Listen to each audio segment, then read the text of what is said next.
ઓફિસે જતા છે ને તો ઓફિસ આવી ત્યાં સાયકલ ઠેરાવી. જો ઠેરાવવું એ ગૂગલ નો શબ્દ નથી. એ સાયકલમાં એચએસ સ્ટેન્ડ ને ઘોરી ના હોય ને એને આડી જ રાખવી પડે. વોઇસમેન ભાળી ગયો તો કે હોય દાદા હોય. દાદા કે શું છે? તો કે સાયકલ ત્યાંથી લઈ લ્યો. હે સાયકલ ત્યાંથી લઈ લ્યો?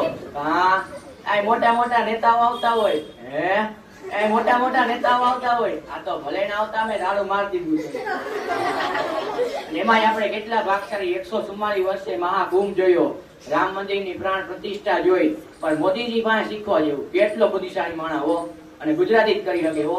ગુજરાતીને સમજવું અઘરો બહુ. કઈ હાલવા જાય ને આવીને પાછા કઈ કરવા જાય છે. હા એમાં તમારા ગભા ને સાહેબ ચોખ્ખું પૂછ્યું કે ગભા આપણે નિશાળનો ટાઈમ ખાતો હતો, મોડું નહીં આવવાનું. ગભો પાછો સામે પ્રશ્ન પૂછ્યું કે સાહેબ હું મોડો આવું કે વહેલો આવું? તમારા ટાઈમે નિશાળ ચાલુ કરી દેવાની. સાહેબ ત્યાં 3 દિવસથી ઇતિહાસ ભણાવું છું. કોની પાસે ઇતિહાસ ભણાવવા જાય?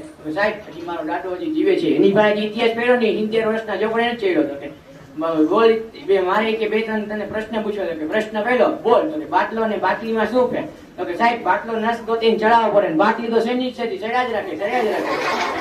હા હમણાં એ મિત્ર એક ફોન લીધો તો મેં કીધું મોબાઈલ લીધો? મને કે હા. કઈ કંપનીનો? મને કે રિલાયન્સ નો. મેં કીધું કે મોબાઈલ તો લીધો પણ કે બધું ધીમું ધીમું સંભળાય. મેં કીધું ધીરુભાઈ અંબાણીએ લોન કેવડે બધું ધીરું ધીરું તો સંભળાય દાદા, એનું બિલ જ પાસ આવશે ખાલી. હા એમાં એક દાદા હમણાં એક કાકાને જોવા આવ્યા.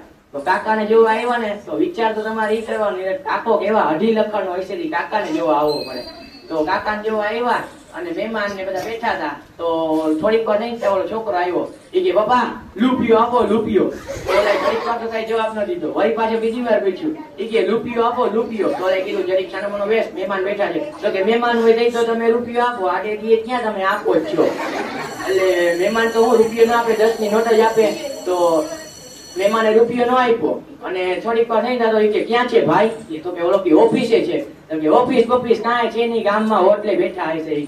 તો આને એમ થયું કે આ કે આપણી વાત કે ઉગાડી કરી દે. થોડો રૂપિયો લેવા ગયો અને દાતો વાંચી મહેમાને લીલા કાગળ વાળી 20 ની નોટ કાઢીને છોકરાને કીધું કે આલે બટા 20 રૂપિયા. પણ તાર કાકા કામ શું કરે? તો કે કાંઈ કામ કરતા ન, આ ગામમાં વર ખાય આખો દી. તો કે તાર પપ્પા તો કહેતા હતા ને લે વેશ ની ઓફિસ છે. તો કે ઓફિસ કાંઈ છે નહીં, ગામમાં હોટલે બેઠા હશે અને એકલું કે વેશ કરે કે કાલે જ ભેંસું વેચી નાખી કે લેવાની કાંઈ ખબર નથી મને. તો કે મારા કાકા કે સિંગ ખાય. તો કે સિંગ તો કે નોર્મલી વસ્તુ છે, એ તો કે ખાતા હશે. તો કે સિંગ એકલી ન ખાય, એના હારે ભેગું કે રાતું પીણું પાણી પીવે.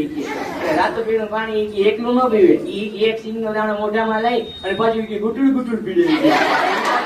એક મોઢી નું મંડે, ઈ પાછું એક સિંગ નો દાણો લઈ અને પાછું એક ગળેથી કે મને એવું લાગે કે સિંગ નો દાણો ગળેથી નહીં ઉતરતો ને એટલે કે પાણી કે પીતા હશે.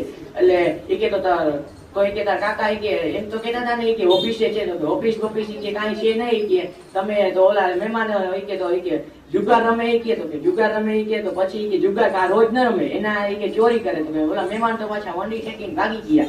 અને એક શિક્ષકે એક છોકરાને ઉભો કર્યો. એ કે સત્ય અને બ્રહ્મમાં શું ફેર? તો કે સાહેબ તમે ભણાવો છો ને એ સત્ય છે, અમે અહીંયા કે ભણીએ છીએ એ તમારો બ્રહ્મ છે.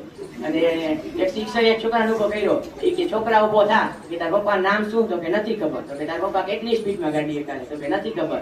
તો કે મરઘી કેટલા ઈંડા મૂકે? તો કે નથી ખબર. એ કે કાલ બીજે દી પૂછતા આવજો. તો બીજે દી ઘરે ગયો, પૂછ્યું કે પપ્પા તમારું નામ શું? તો કે મોહનભાઈ. તો કે તમે કેટલી સ્પીડમાં ગાડી કાઢો? તો કે 180 ની સ્પીડમાં. તો કે મરઘી કેટલા ઈંડા મૂકે? તો કે 4. બીજે દી નિશાળે ગયો અને શિક્ષકે પૂછ્યું કે બોલ? તો કે મોહનભાઈ 180 ની સ્પીડમાં 4 ઈંડા મૂકે. મને મારો મિત્ર એક વખત રાજકોટ પ્રોગ્રામમાં ગયા.